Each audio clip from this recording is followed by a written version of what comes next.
Up, y'all. Hey, Jonathan. All right, we are live. I'm get my second screen set up here. There we go. Okay, thank you guys for doing this. We are here on part one of our Solidarity series, where we're going to be discussing Black and Brown Solidarity. The name of the program is Black Love, Brown Pride. I have a very distinguished panel to discuss the history of our communities, the relationships that we've had in the past, and hopefully strategies that we might be able to use moving forward.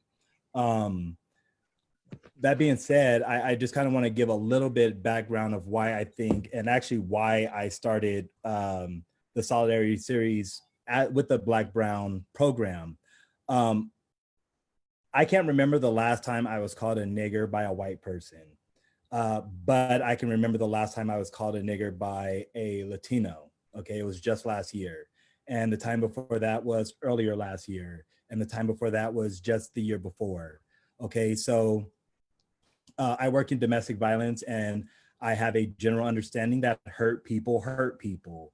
Okay, so when I am called a nigger by a complete stranger, right, who doesn't know anything about me, then that to me is an indication that they're trying to hurt me, right? That there's no other reason or utility used for that word except but to hurt, right? So I see us as both two people hurting, okay? But when we recognize our struggles, our unique burdens that we have in society, they're not too far off, okay? So I think if anything is going to happen, if anything constructive or productive is going to come from all of this, then it's going to come from us working together as one community. Okay, so I'm very glad to have you guys here for the Solidarity panel. I am the moderator, so I won't be talking. I'll be more facilitating. That being said, I'm going to jump into introduction of our panel. So first, we are going to start with Dr. Morales. Awesome. Still getting used to that title. Thank you, Thomas. Thank you for the invite. So hi, everyone. I am Marisol Morales. I just earned my EDD from the University of La Verne in organizational leadership, so hence Dr. Morales. I serve as the Vice President for Network Leadership with an organization called Campus Compact. We are a nonprofit organization that works with higher ed institutions across the country that are dedicated to the public purposes of higher ed, so specifically working around issues of civic and community engagement. So we provide professional development support, recognition for higher ed institutions that are members of Campus Compact who do like service learning, community engagement. I've been in this role for 2 years. Prior to that, I was the founding director of the Office of Civic and Community Engagement at the University of La Verne. And so that is how I know Thomas and other folks on this panel. I'm Puerto Rican, Afro-Puerto Rican, born and raised in Chicago, and so happy to be here. I did a stint in California and can't wait to go back. Awesome. Thank you very much for that. Jalissa. Hello, everyone. My name is Julissa Espinosa, and I am the director for the Office of Civic and Community Engagement at the University of La Verne. And I definitely have to say that I'm blessed because that's how I met Marisol. And she opened this door, and I am forever grateful for her friendship and her mentorship. And I'm also a proud resident of Pomona. I recently moved here about, I want to say like 2017, late 2017, so 3 years now. And I've grown to love this community. I see myself as a community leader. I'm also part of the Latina Roundtable of San Gabriel and Pomona Valley Board. And I'm super honored to be here among all of you great individuals. Awesome. Thank you very much for that. Next, we have Attorney Jonathan Mendoza. Hey, folks, Jonathan Mendoza. I am an attorney in Riverside. I almost 10 years. Went to school with Thomas. That's how we know each other. I practiced immigration and criminal defense. I was a public defender for many years.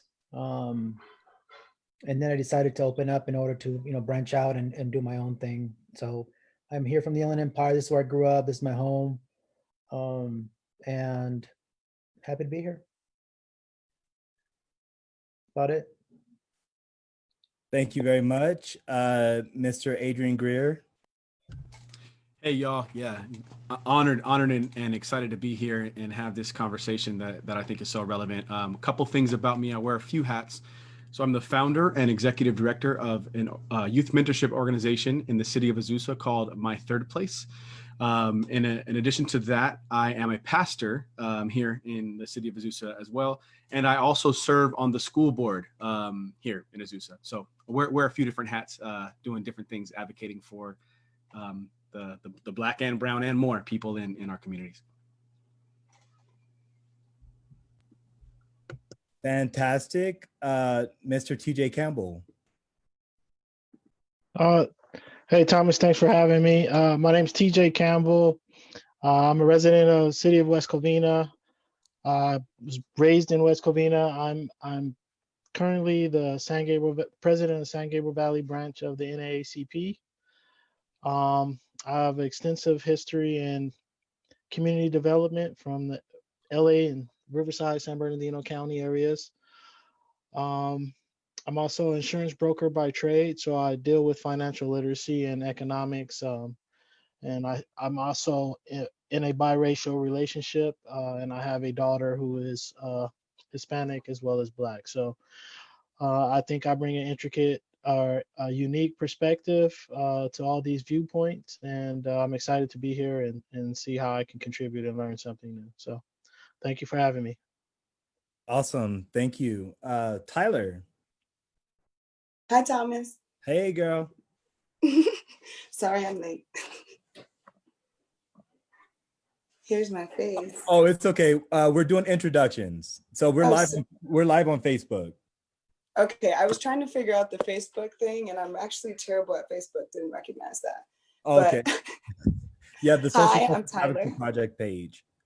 Yes, I had found that, and then I found the Zoom. I figured it out. Okay. But hello, everyone. I'm Tyler. I am a recent graduate from the University of Laverne. I was in the speech communication, which is now the rhetoric communication department, and I was also in the philosophy department. And so over the course of the last few years, I feel like I've just kind of created a culmination of knowledge between trying to put the moral philosophy first and trying to build the communication strategies that allow us to get a little bit deeper in the sort of conversations that we're going to have next.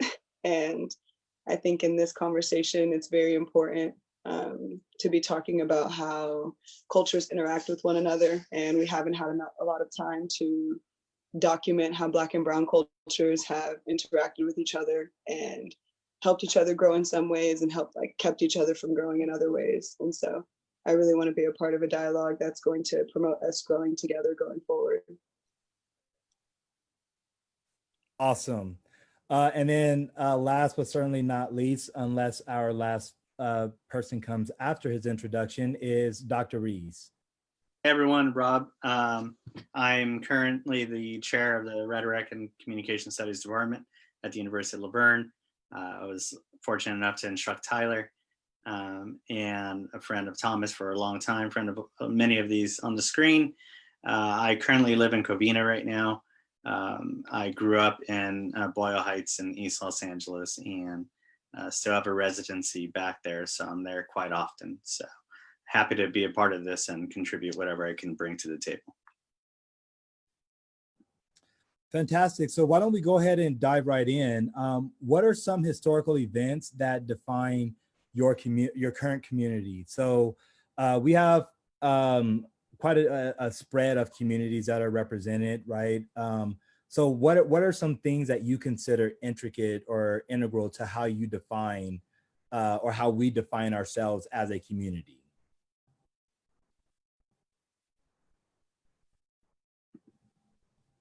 I can start. So I'm born and raised in Chicago, and I think that one of the sort of, or I guess maybe a couple of major events that have impacted me and my community were in 1966 and 1977. There were what we titled the Division Street riots or rebellions around police brutality. And so Puerto Ricans began migrating to Chicago in the late 40s and early 50s. And sort of quickly found ourselves experiencing American racism and segregation in ways that were unfamiliar to us, and had to sort of defend our community, but also push back. And so those riots / rebellions really ended up being a catalyst for a lot of community change and resources, and the city starting to listen to the needs of the Puerto Rican community here in Chicago. And so really, as I came up in my kind of own political development, seeing the importance of those in beginning to identify the community coming together, and then also the development of our own organizations and institutions to support that community change. I think the other piece about being in Chicago is it's a highly segregated city. If you know a neighborhood, you know who the predominant population in that neighborhood is.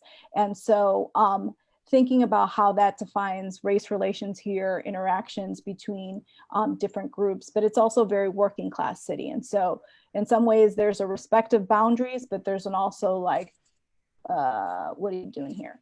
And that Puerto Ricans played an interesting role. I think this is the difference between sort of living in Chicago and when I moved to California, is that in Chicago there's a lot of different Latino ethnic groups, where in California there's predominantly Mexican and maybe Central American. And so there's a particular view of what a Latino looks like when you go to California, where here it's a little bit more nuanced. So I know my experience going to California was this: when folks would see me speaking Spanish, especially because I'm Afro-Puerto Rican, they would be like, wait a second.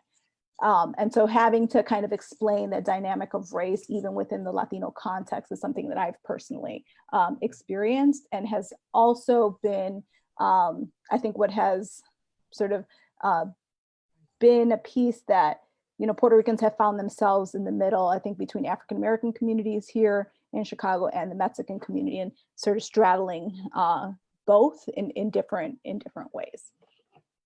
Well, let me follow up on that.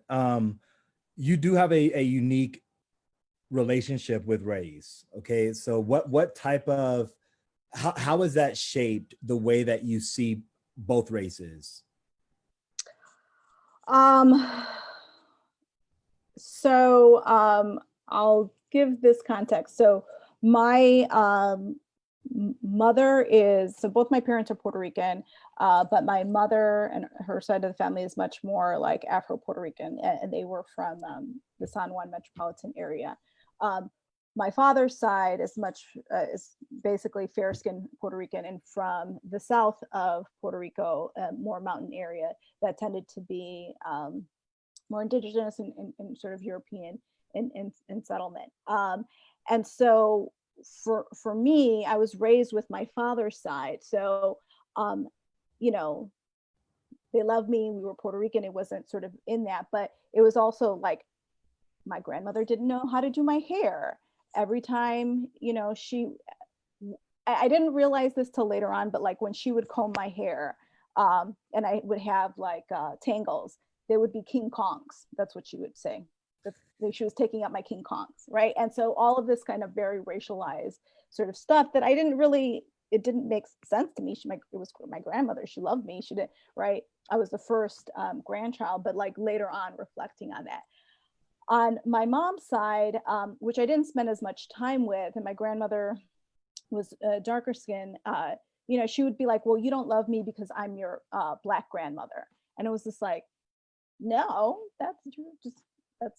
no, I love you, right? And so I think it's also this internalized piece. And in Puerto Rico, like this race and racism shows up differently there. And it's hard to explain. Some of it's based on economics, but it is it is still very present there. And for me, I've always had to navigate this idea of people like, oh, well, you don't look Puerto Rican. And I'm like, Puerto Ricans are the mix of European, indigenous, and African. I think I actually look it a lot, right? Got green eyes, curly hair. So it's this idea of mixture. And what we end up thinking is a particular group. And my family has, and my grandparents had 16 children, and they ran the gamut in terms of color, from very light. One of my aunts, her nickname is Polaka, which is Polish in English because she was so fair skinned, to very black. And both from the same parent. So for me, the issue of sort of race was like, well, yes, but no, like you don't necessarily, because it's your family. But then as I got older and understanding the dynamics of that within the city of Chicago that was so segregated, it was different. And I also think what has come up more for me now is navigating how I identify as like Afro-Puerto Rican, Afro-Latina, juxtaposed to the African American community, right? So wanting to, like, I am Black, that's how I identify, but I am not African American. And so where those, how that gets nuanced here is very different, because I feel like folks of African descent who come from other islands in the Caribbean who are not Spanish-speaking islands will automatically fall into the like African American category. And once they kind of come to the States, that doesn't happen with I think a lot of us, those of us from Spanish-speaking islands in the Caribbean. And that's also because of things that we've chosen or ways that we've been told, like you have to lighten the race, or it's better if you don't identify as this, right? So it's our own internalized racism too. So I feel like it becomes very nuanced and then not talked about in a way. And then here it then becomes places of both abilities to come together and share common experiences, but also spaces of difference and not understanding, because there's not enough space for the nuance. That's very interesting. Julissa, are you putting your hands up? Who's up?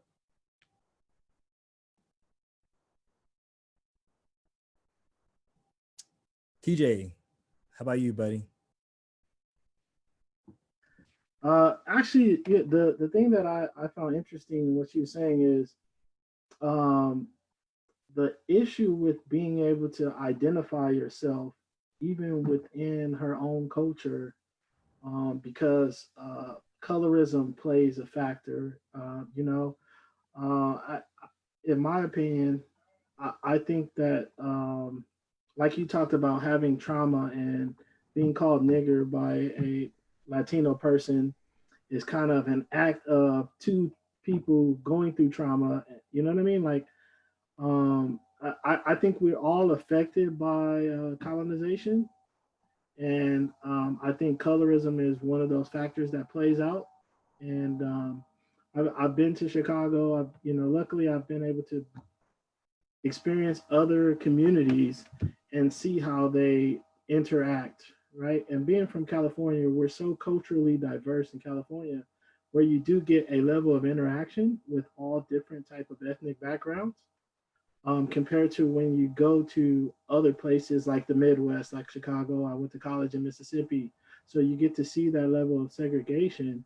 And then you also get to see the mentality within the ethnic groups as well, right?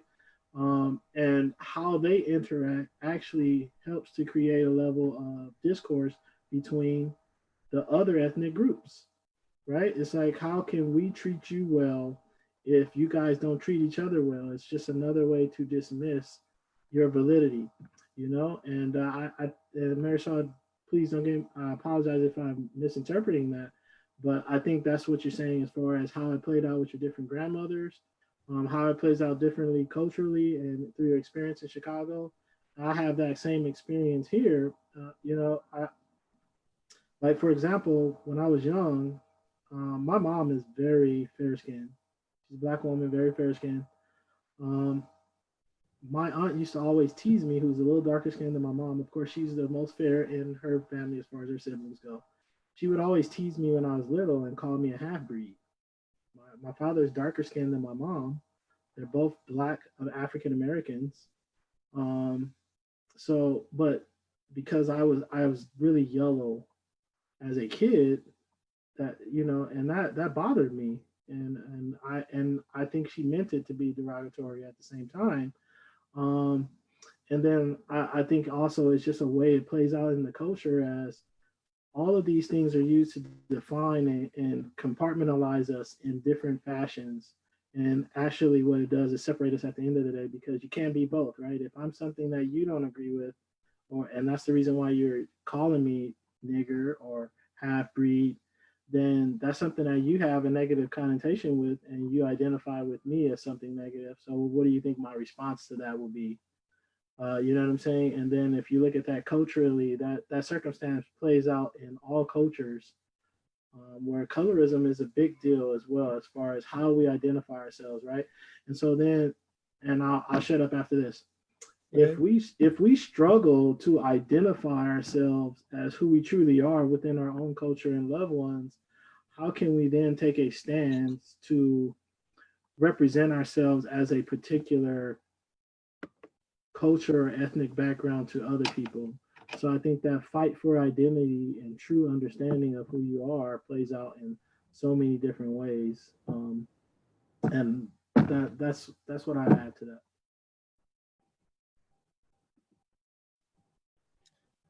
Awesome. Rob, Jalissa, you guys want to add anything to that? Alyssa? Well, I was thinking back on your question, Thomas, on historical events that defined our communities. And for me, I was 10 years old when the Rodney King riots happened. And I distinctly remember my community being burnt down and not understanding what was going on, except that we needed to. I remember one night, there was a hardware store that was like across the street from where we used to live. And they burned it down. So there was lots of explosions. And I remember just feeling that heat. And my parents waking us up and says, we gotta go. And we were going to my grandma's house. And then after that, we came back, and everybody, my whole entire neighborhood was on a watch, because we lived near different businesses. And so it would have been trickle effect, right? One burns down and that means a whole block would have gone down. And so I remember, I don't understand why. I mean, now I know what had happened, and the police brutality, but back then I didn't understand. And it was just them versus us, right? Like, and I felt like we were just there to protect our community, and being so angry at all these, the people that were looting, that were protesting. I mean, I had seen it all. And now that I reflect on that, I'm thinking, wow, like, it was an experience, but now that I'm older, because I understand what had happened, I feel like I understand the situation a little bit better. And at least for me, I felt that at that time, community made sense, in that my neighborhood, we all came together, we were looking out for each other. But at the same time, that's when I started to notice that division of, like I said, blacks versus brown kind of thing. And so now that I think about it, I'm like, that's just, I mean, I have a niece who is biracial. She's Black and Mexican. And I see her and the things that she says, that I've heard of, like when she went to school, she was so excited to see other girls that looked like her, that had hair like her. And when I think about that, when I think about that racial divide, I always think of my niece. And I think of how she might be feeling, and someone that I love so dearly. And so, yeah, those are the kind of things, moments that I feel defined my community, who I am, like how I understand certain things. But in the same token, I also grew up in an inner city.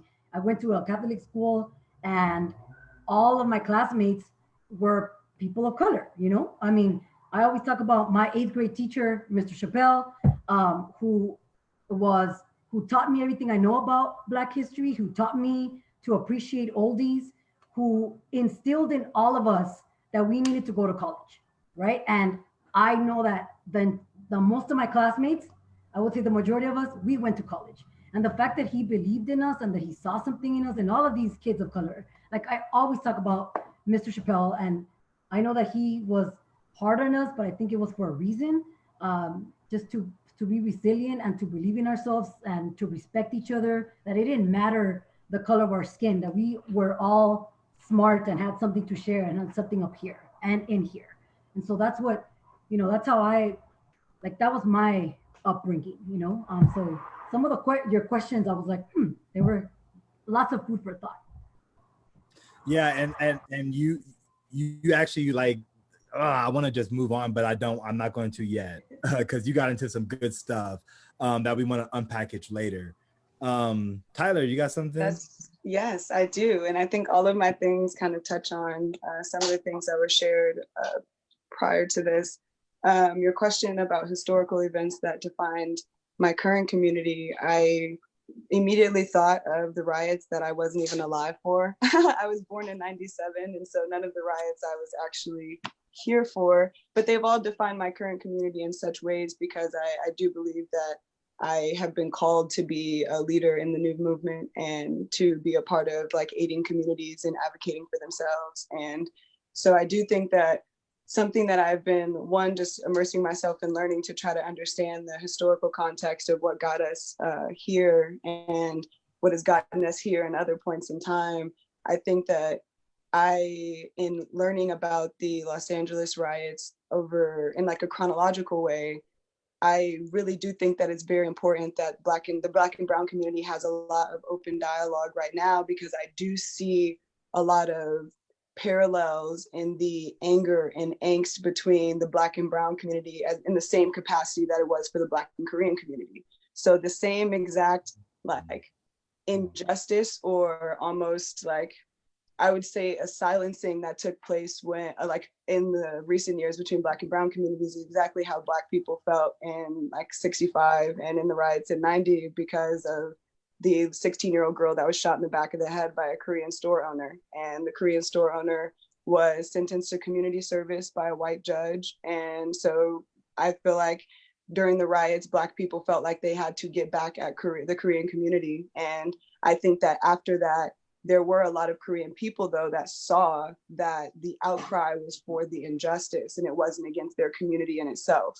However, I do think that that same animosity is bubbling underneath the surface for a lot of Black people when it comes to to Hispanic and Latino communities, but it all comes from, it's not just about the things that we have in common, it's how we've grown over the past few years and things that we are different in.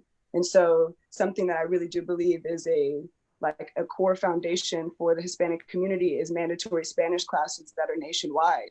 So the opportunity to teach your community in a foundational way is something that Black people have never had before. There is no equivalent to the Black culture that's being taught in schools nationwide. And so there's not an opportunity for Black teachers or professors to really interject that sort of Black history outside of what's taught in a textbook or outside of what standards the school system in that particular neighborhood is telling them to teach. And so there are a lot of Brown people who are just severely undereducated about the Black community, and that's a disservice of the national educational system. And so I do think that in developing this empathy going forward, we should address in the ways in which there have been privileges that the Brown community has that the Black community does not. And until we're able to actually start there, I do think that it is just going to be an animosity that some Black people can't articulate, but it really is that there are Latino communities that do think that we are experiencing the same thing, and we don't have to experience the same thing in order to have the dialogue. And so I do think that the aspect of homogenizing experiences is an agent of white supremacy. And the reason why we believe that we need to be the same in order for us to respect each other is what we've been conditioned to do. So we as Black and Brown people don't have to share experiences in order for us to extend that helping hand to each other. And so we have to start there rather than start from trying to just be similar, because we don't have to be. I like that. Rob, you got something? No, I mean, I think everyone's kind of saying, like I feel like we all have the same sentiment of the possible miscalculations of identity that contributes towards, well, what is community? And I think Tyler wrapped up pretty well how looking forward what that community has to look like, and that's the difficult part, I think. Adrian, do you have anything you want to add? Yeah, I have a couple thoughts. So for me, similar to, I think TJ, you might have mentioned, I have a very unique perspective that I'm coming from. So my mom is white, my dad is black. I grew up in a predominantly Hispanic community here in the city of Azusa, and so for me, what that meant is, even though I'm half white, half black, as I was going around in the community and kind of growing up through my grades, there's nobody that said, even though it's half and half, nobody that said, hey, Adrian, the white boy.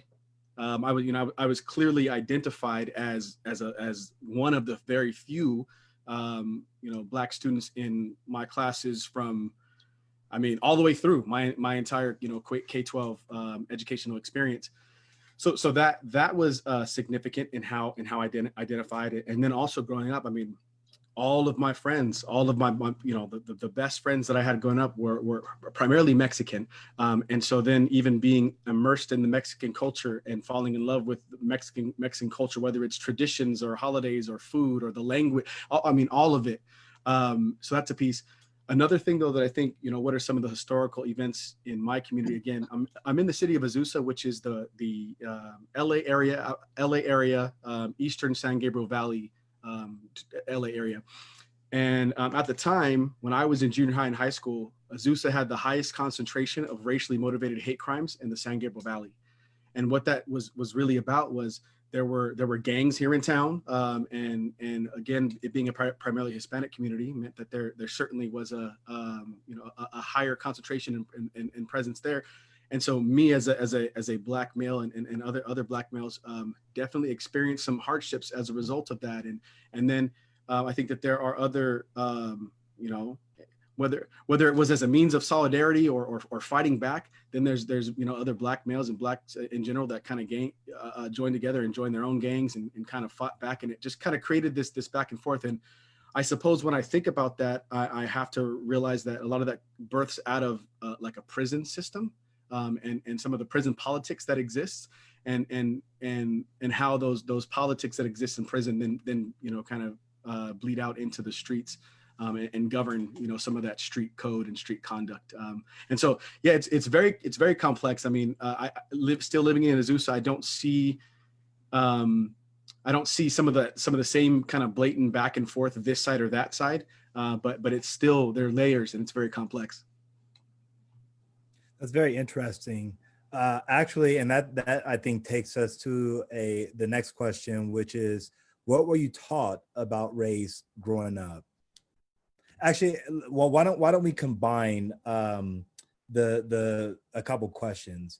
Not only what were you taught about race, but what opinions did you have of, if you're brown or identify as brown, what opinions did you have about Black individuals and vice versa?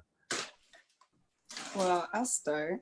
I think that I have been raised in a very, I would say, normal. This should be the normal. My family is very open, but I was raised in what is an unfortunate stereotype that I didn't recognize, which is by a single mom, and it was me and my brother for a really long time. I was born in Orange County, and I'm the fourth generation in my family born in Orange County, but I grew up in Detroit. And so being in Detroit, Michigan is obviously a very different dynamic than Orange County, California. And I think that my mom tried to prepare us for things in the same way that most Black parents feel they need to prepare their children for the world.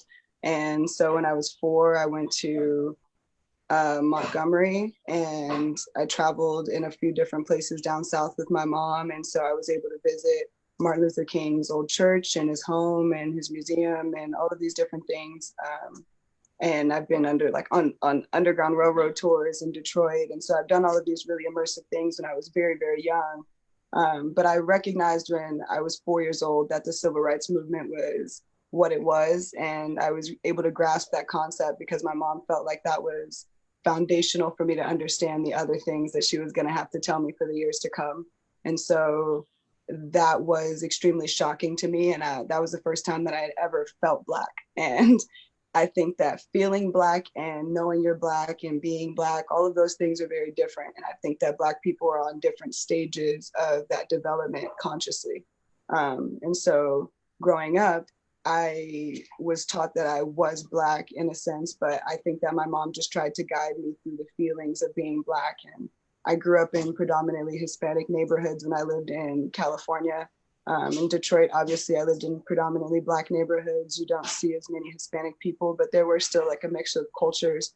But I moved back to California when I was in middle school and went to private schools in high school. And so my high school was 98% Hispanic. I was the only Black person on campus. There were no Black students, Black faculty members, Black staff. There was nobody Black on campus besides me. And so every other like student was Hispanic besides a couple of exchange students that we had from Asia. And so they were more like me than literally anyone on campus because we were the most different. But I think that being in that environment actually taught me that I was experiencing more firsthand racism from the Hispanic community than I've ever experienced from white people in my entire life, still to this day.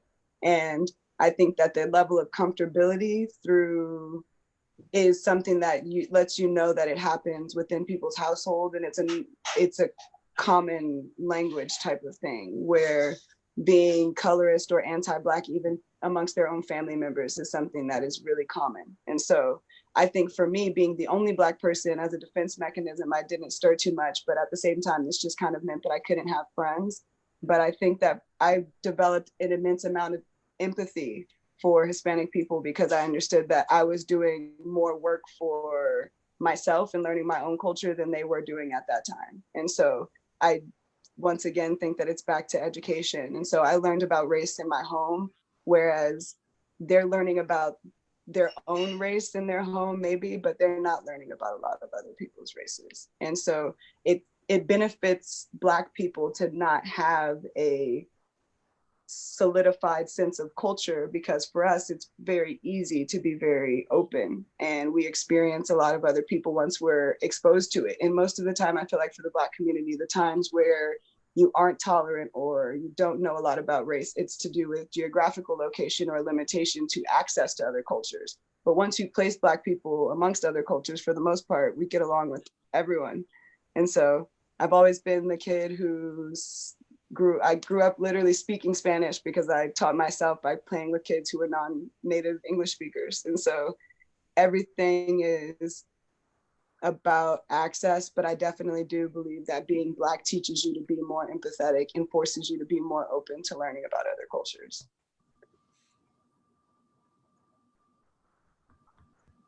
That's great. Can I'll go next. I grew up in South Central California. I'm 44, so late 70s, early 80s is my neighborhood was all Black.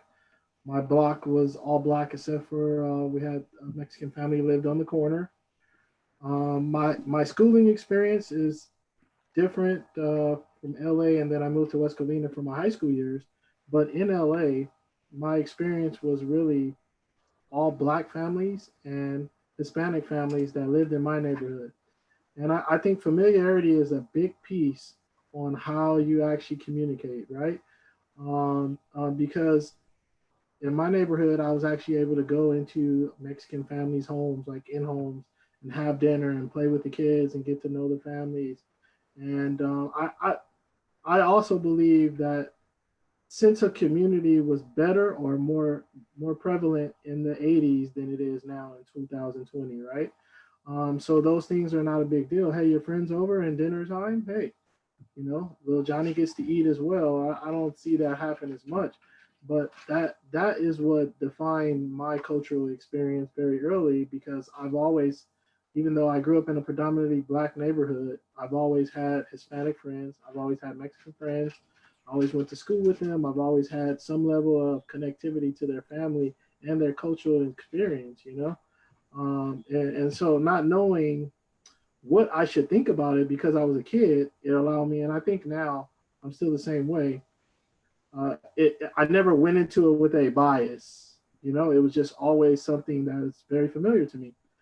I can say it's different in white and Asian homes. I've been in both, but not as prevalent as being in Hispanic homes.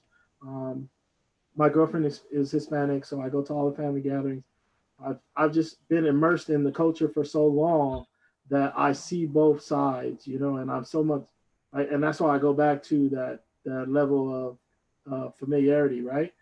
Um, Another thing that I think is important is from a Black man's perspective, right? As a Black man, I have felt oppression and disconnection to the society socially my whole life, right? My whole life. And so I think that is what focuses me on being open minded to other cultural experiences, because the last thing that I would want to do as a person is make people feel this discord, you know, this I'm just gonna flat out call it anger that rages inside of me for not being accepted in certain levels of society, right? So I think I always take an extra step to make sure I never want someone else to feel that way at the same time. So I think that's my cultural experience. I think familiarity is a big piece, which defines it, and I'm more open to speak to Hispanic or Latino people easier because I have a higher level of familiarity with them, and I think I can identify with them easier than with other cultures and backgrounds. And so I think that's a big piece of when you talk about solidarity, right? A big piece of that is familiarity. Like we have to have these level of dialogues and level of communication just to better understand where the next person is coming from with that open mind. If I can share, I agree, I'm 46 and I'm with TJ. I think that sort of during the 80s and 90s, the sense of community was different. I also want to just nuance things a little bit more. Like there are 20, 21 countries in Latin America that we get lumped in the term Hispanic. That is a recognition of the European aspect of our identity. We are colonized people, right? And we have ancestors who were part of the transatlantic slave trade, like actually over 80% of the enslaved Africans came to Latin America versus the United States or Europe. So there is a heavy like African diaspora presence in our culture. And I think for me, I tend not to use the term Hispanic because I feel like one, it leaves out the nuances of our cultural identity. It only aligns with like the European aspect of us. I don't think that Spanish classes teach Latino culture. We do not know our culture. We do not know our history. That is, we know we may learn a language, but that is situated in the Eurocentric white supremacist aspect of that. And so if we could nuance that a little bit, I would appreciate it, because for many of us, whether it is like the Spanish actually created like this triangle hierarchy, and depending on what level you were, right, whether you were mixed with this or mixed with that, and it took all that mixture into account to like give you sort of where your access to society was. So a lot of that, like Latinos don't know that themselves. Do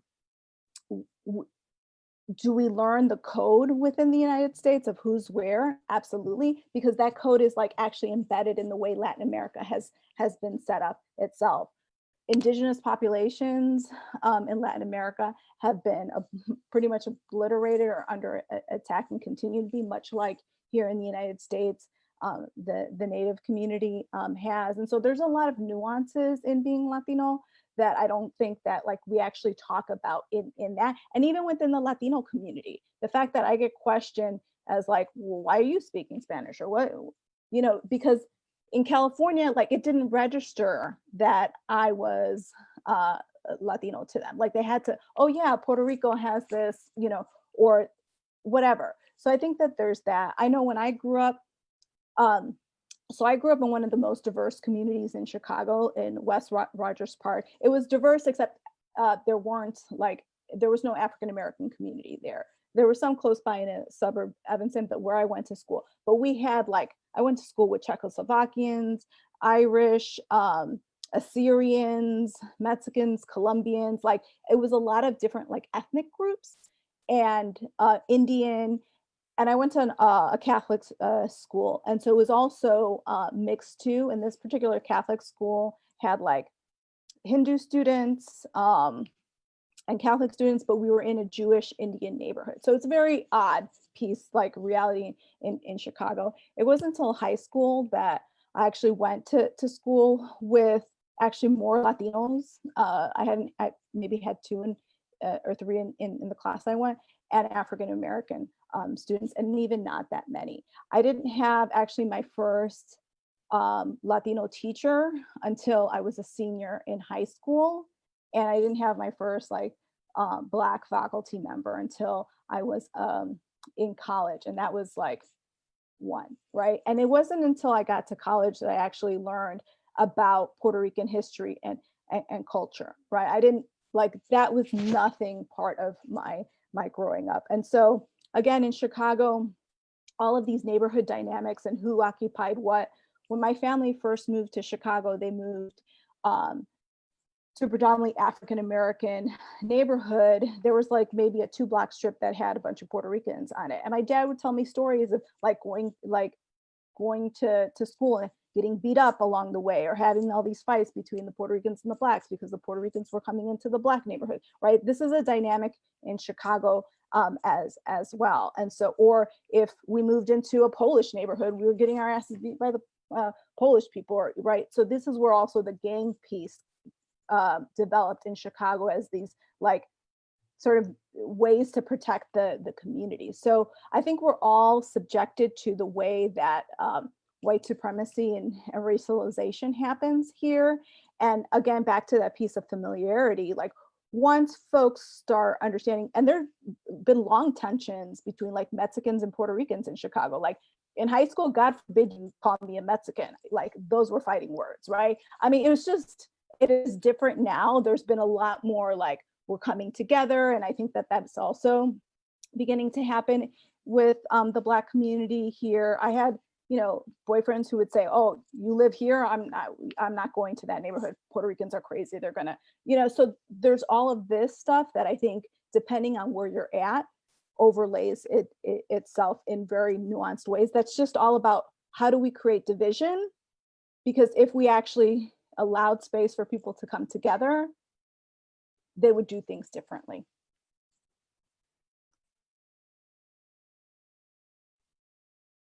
I agree. Can I just get you, Marisol? Can you help me understand better what's the difference in defining yourself as Latino compared to Hispanic, and then your particular ethnic background, like say Mexican, right? So as a Mexican, I can say I'm Mexican. I can also say I'm Hispanic, and I can also say I'm Latino. Can you help me understand that a little?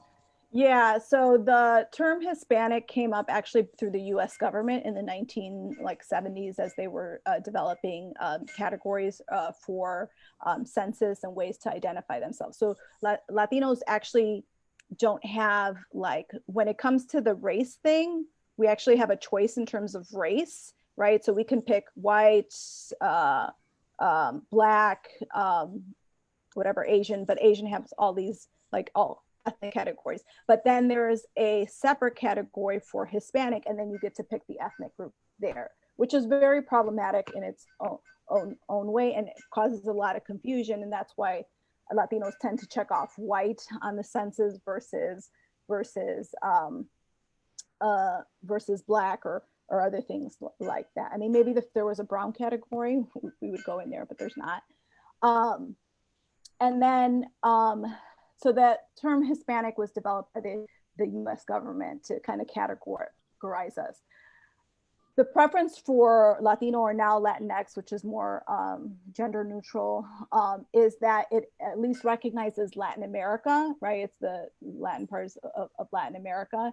And then there are, 20 different countries there that have their own different ethnic identity. Like our language is Spanish, but there's differences in our language. Like, I don't know if I can say this on here, but like for us, a pinche is like a hairpin, where for Mexicans, it's a swear word, right? And so there's all of these like different nuances. And it also sort of depends on where you're at, what probably the major race group was, right? So you would see like in the Caribbean, you probably would have more of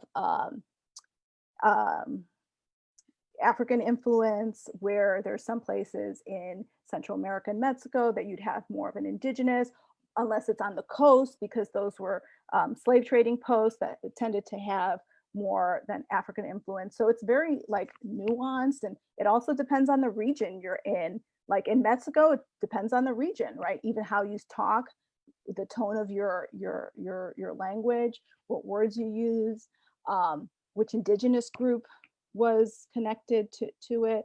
So I feel like in the US, there's like everything is put into either black or white categories. And because Latin America is so nuanced, it becomes like, oh, we'll put a Hispanic and like, it'll make it easy and clean. But it's not easy and clean, because we are the results of colonialism, of migration, of Europeans sitting around a table and deciding which country gets what part of Latin America. That's why in Brazil they speak Portuguese and not Spanish, because the church decided that they would get that and Spain would get the rest. And then you get the wars between the British and the French, and that's why in the Caribbean you have English spoken in Jamaica and Spanish spoken in Cuba and French spoken in Martinique, right? Like, it's sort of, we are living geopolitics. Thank you.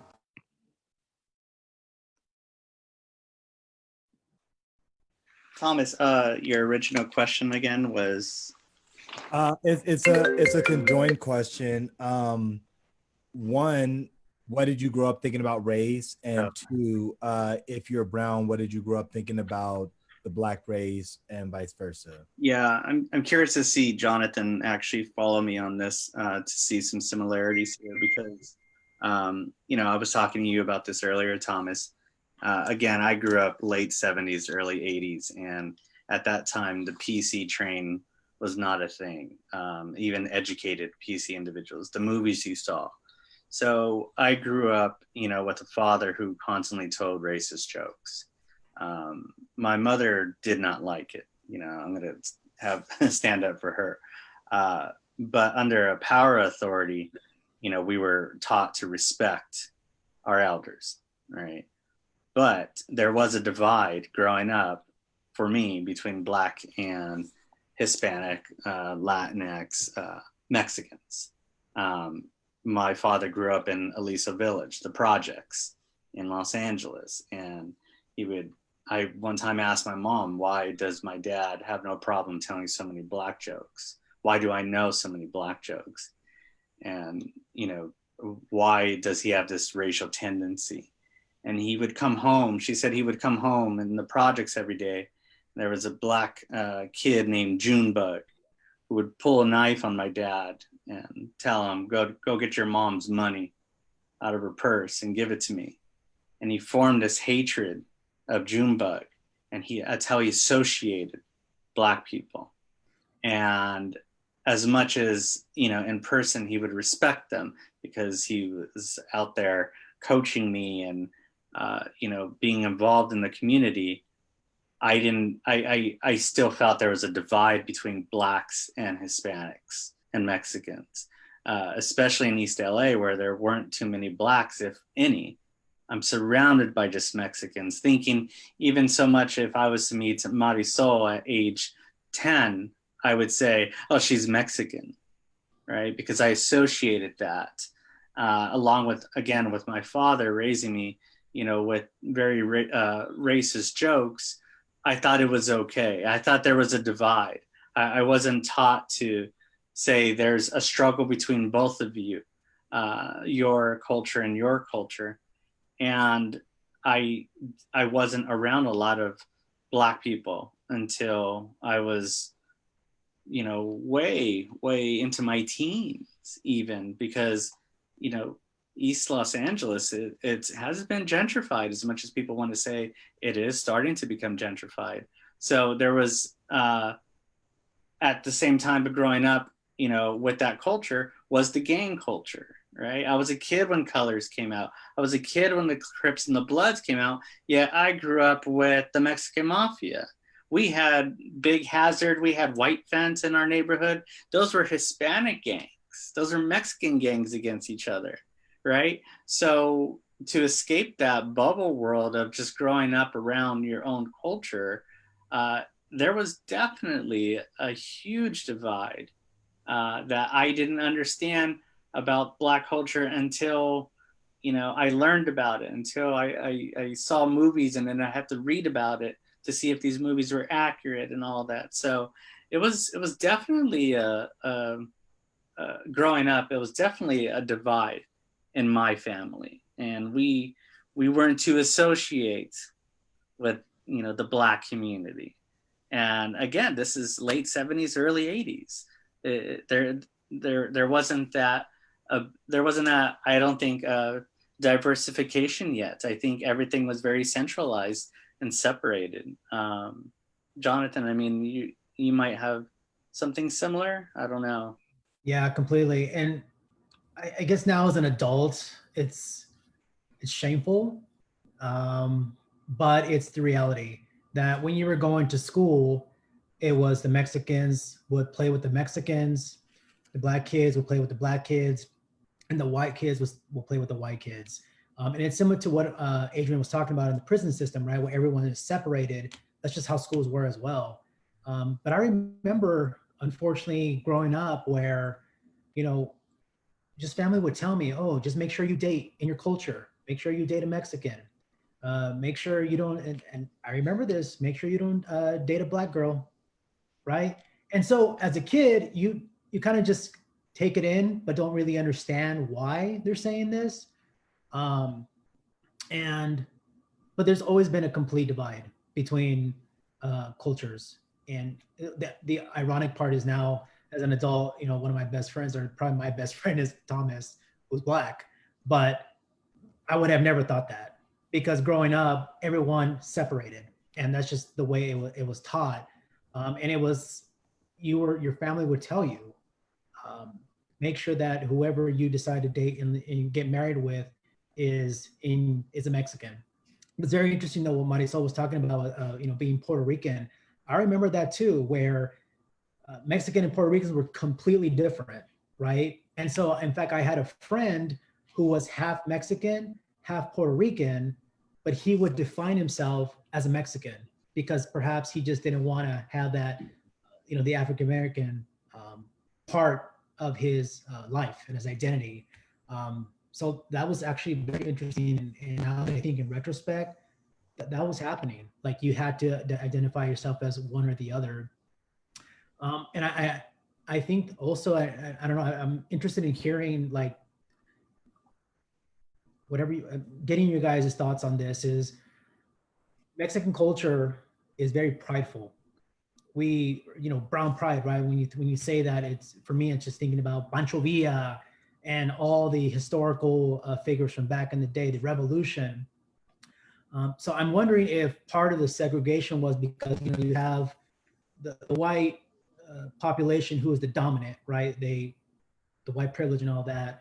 And so maybe as Mexicans, Latinos, we decided to segregate ourselves so that we can be united, the bigger group, and try to go against, try to have a sense of power against the white culture rather than trying to mix together, maybe growing together, staying united, separating yourself, so that way you can fight against the higher powers, just like it is in the prison system, right?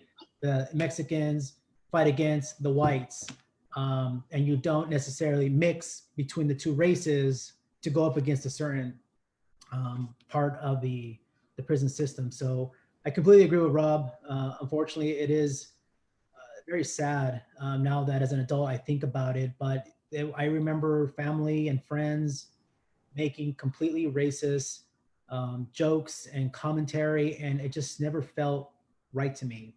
But I didn't understand why, and nobody ever took the time to explain to me, or perhaps I just didn't educate myself until I was an adult, and I realized like the way that we were being raised and living of segregation was wrong. And so I guess better late than never. But um, there's a question that we're going to go over in the future and later on part of this discussion as to what we can do.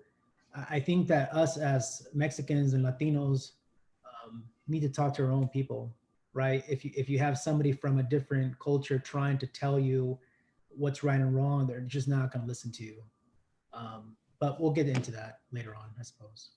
So here's what's really interesting, and it's so interesting hearing, so especially Rob and Jonathan, you sharing that perspective, because so now let me speak from the perspective of somebody who is Black and even though I'm mixed, certainly perceived as Black within a Latino culture and a Latino community. So I remember the first time that I remember someone calling me a nigger, I want to say it was like in second grade. It was like second or third grade. And I didn't even really, it was the first time that it registered. And I didn't even really know what it meant or why or what was, it was the first time that I paid attention to it. And some of the friends around me, again, predominantly Mexican community. So predominantly Mexican, my friends were Mexican. And I remember them saying, like pointing and kind of being shocked. And I looked at them and I asked like, what? And they said, they tell me this, they're not supposed to call you that. I said, they're not? Like, I don't even know what that means. I'm all of 6 years old. I said, I'm not, they're not. And they said, no. I said, well, what? They said, you have to fight them. I said, I got to fight them. Like, and they said, yeah, that's the rule. If someone calls you a nigger, you got to fight them. So I fought the kid. Like, and that was, and that was what, one of my first experiences with that. I think as I progressed through and growing up in the culture, I was very much made aware of the fact that I was Black and different. I was very much aware of the fact that, I was going to encounter people in my community who were not going to like me or accept me, and there was nothing that I could do to change it. And so as I would encounter people, I would kind of first try to determine, are you one of these kinds of brown folk, or are you one of those kinds of brown folk? And that would help me, know how to, and I'd have to figure that out and navigate that. And then once I learned, like, okay, this is somebody who there's no gaining rapport and friendship and understanding, because they are, they're not going to kind of speak or engage, with me at all. Same kind of thing as growing up and having, little girlfriends and whatnot. In different times when we would have conversations, I would always be curious to know, like, hey, do your parents know? Like, are they, have you told them yet? Because I'm not trying to, like, I hope they know before I show up, so that it's not a complete surprise, because we both know that they may not like the idea of this. And so that's some of my experience was framed by that. One last thing I'll say is, it wasn't until later, well, maybe in my adolescent, so late teen years, when I began to embrace the term like Black as what I use and what I choose to identify with, as opposed to something like African American or something else. And the reason why was because the term Black was so often used as a derogatory term, where I would be around and I would hear, some of my friends who are not Black, but kind of point to each other and say, like this black guy, this Black fool right here. Not even, talking about other like Mexican folks, in regards to their skin tone and whatnot. And of course, like some of those same things coming at me. And so Black, I grew up understanding that Black was perceived as a derogatory term and as a bad thing. And so therefore I was that. And like I said, it wasn't until later in my teenage years when I said, no, like this is how I define Black and what that means. And I fully embrace that and what that means for me.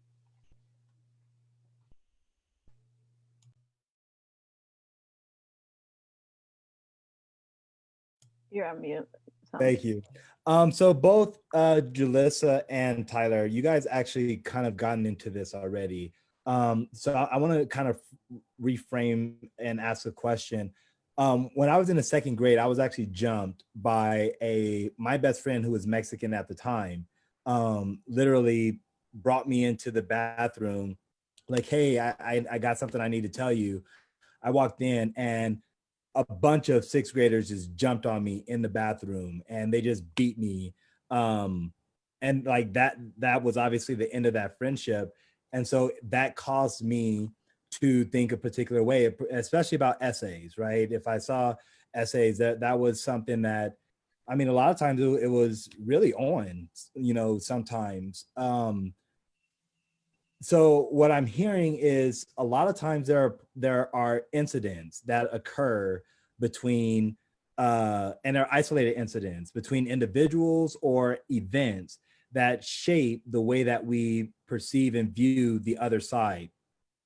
If you were raised not thinking positively about the group, is there an event that you can point to? And I know Marisol brought up the riots, Rob brought up what was it, Junebug, right? There are these incidents that make us blame the entire group for an isolated event or incident. Is that your guys' experience, that generally that you can pinpoint to some experience that someone has had that has led them to think negatively about the other group? Yes and no. I think personally, no, because I don't think that I allowed myself to, because I was so immersed in the culture for many of years. Most of my best friends were either Mexican or some other form of Latino, Latinx, like literally anything. I think because of that, I never allowed isolated incidents to bother me, which is probably why I have so much understanding of the sort of distance that I need to